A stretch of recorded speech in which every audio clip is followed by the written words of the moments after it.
So this app is amazing.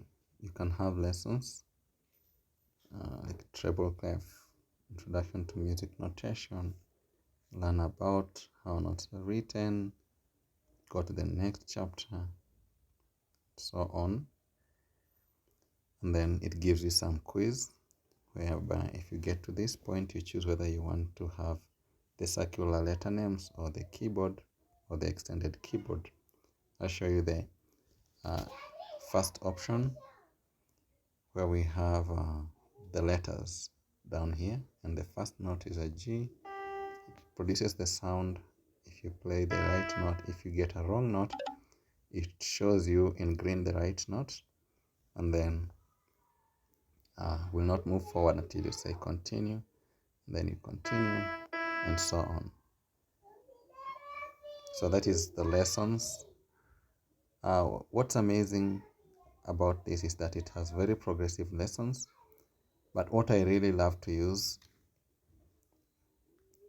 with my students is what we call the custom lessons. Here you build something from scratch, like in this lesson editor.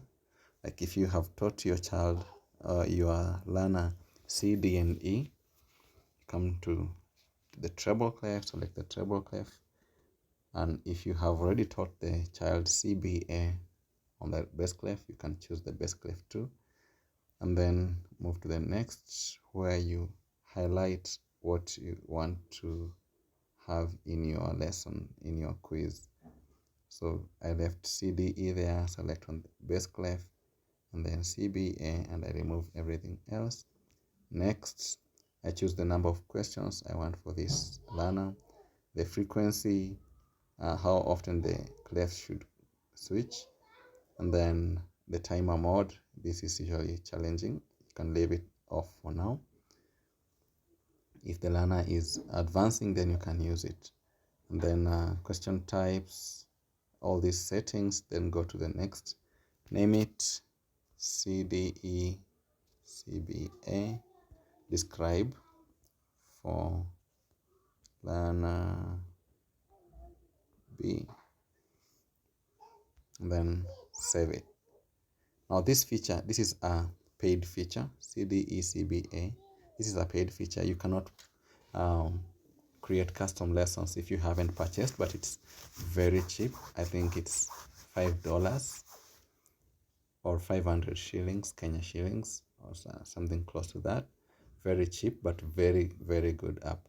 Now when you come to the exercise that you created, CDE-CBA, you can choose either to use the single octave keyboard or the letters that we saw earlier. I'll use the single octave keyboard for this. And then we have the C, D, D, C. Changing the clef, we have a B, B, A, and so on. And this exercise is very interesting for children. They'll find it very easy to use, and they will practice, and you'll find them having learned their letter names very well. I like this app. I wanted to show you through so that you can consider getting this app. It's called Clefs. Clefs. This is the icon. Clefs. Thank you.